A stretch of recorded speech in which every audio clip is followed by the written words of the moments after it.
All right, let's talk about a totally different way of thinking about safety. It's called the human performance approach, and it's all about building a system so strong that it becomes your best defense against something we all know is inevitable: human error. Let's dive right in. Does this sound familiar to you? You've got binders full of good procedures, you've done all the training, you have checklists for your checklists, but somehow those preventable incidents just keep happening. It's super frustrating, right? It's a puzzle that so many companies are trying to solve. So what are we missing here? Well, think about this number for a second. Around 80%, that's huge, 80% of all workplace incidents are blamed on human error. And for decades, what have we done? We blame the person, we retrain the person, but what if? What if we've been aiming at the wrong target this whole time? And that really gets us to the heart of what I call the unsolved safety puzzle. If pointing fingers and writing yet another procedure isn't actually stopping accidents, then maybe we need to completely change how we look at the problem itself. Okay, so the human performance approach, it starts with a simple, almost radical acceptance of reality. People make mistakes. To err is human. Your workers, it doesn't matter how great they are, how dedicated, how skilled, they're fallible. And because of that, errors aren't just a possibility, they're inevitable. Now, this isn't an excuse, not at all. It's the real starting point for building a much smarter, more resilient system. This right here is the fundamental shift. The old way is all about blame. It's about pointing fingers, finding who messed up. But the new way, it looks deeper. It asks, hey, what was going on in our system that made this mistake more likely to happen? Suddenly, errors aren't personal failures anymore. They're symptoms of a flawed system. And believe me, that changes everything. So let's dig into this. Let's really rethink what human error actually is, because it's not just random carelessness. It's actually predictable. And if it's predictable, well, that means it's manageable. The key idea to grab onto here is something called error precursors. Just think of them as hidden traps waiting to catch someone.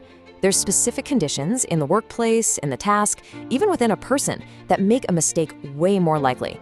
Things like a poorly lit area, or a super confusing procedure, or an operator who's just worked a double shift. These aren't excuses for a mistake, they're predictable setups for one. And this is so important to understand. This isn't about bad employees. This is about putting your very best people in situations where they are practically set up to fail. These error traps, a lot of the time, are created by the system itself, by decisions made in management, by clunky processes, or a lack of resources.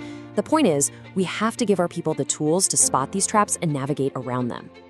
And that brings us to the good part, the solution. We call it your proactive safety toolkit.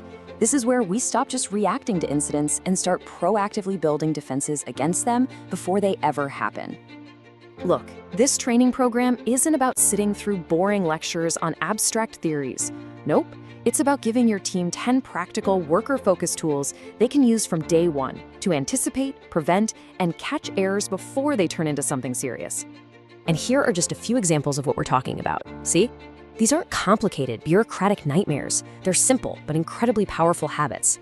Things like a pre-task briefing, or self-checking using the STAR method. That's stop, think, act, and review. Or just the simple, powerful act of empowering every single employee to stop when unsure. These are tools that actually work in the real world. The payoff here is huge, and it's twofold. First, of course, these tools give you real, practical defenses against errors. But just as important, they create a culture of active engagement. They empower your workers to actually own safety, which makes them more mindful, better communicators, and way more invested in getting a good outcome. So what does it really look like when your team gets good at this stuff? What are the actual tangible outcomes you can expect to see after this training? The results are pretty amazing.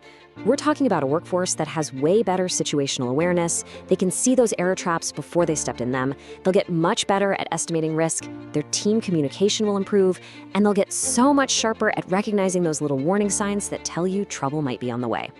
This is how you build a truly resilient safety culture. So, how do we do it? It's a really intensive 2-day program. On day 1, we lay the foundation. We make sure you understand the why behind human performance and the behavioral science. Then day 2 is all about rolling up your sleeves and getting hands-on, mastering those 10 critical performance tools. Because at the end of the day, the goal here is to transform your people and your systems so that together they become the absolute best defense against those unwanted events. So, who should be in the room for this? Well, it's essential for anyone who's responsible for the safety and performance of a team. We're talking safety officers, quality officers, frontline managers, and especially all senior management, because they're the ones who shape the very systems and culture that everyone else has to work in. The logic behind all of this is actually really simple, but it's so powerful. When you improve human performance, you automatically reduce active errors. And when you reduce those errors, you start to eliminate all those costly, unwanted events that follow. It's a straight line from empowering your people to having a safer, more reliable organization. So what's the big takeaway here? The goal isn't to create perfect human beings who never, ever make a mistake, because let's be real, that's impossible. The real goal is to create robust systems that expect imperfection. It's all about shifting your focus from trying to fix people to fixing the systems they work in. That is how you build an organization that is truly resilient.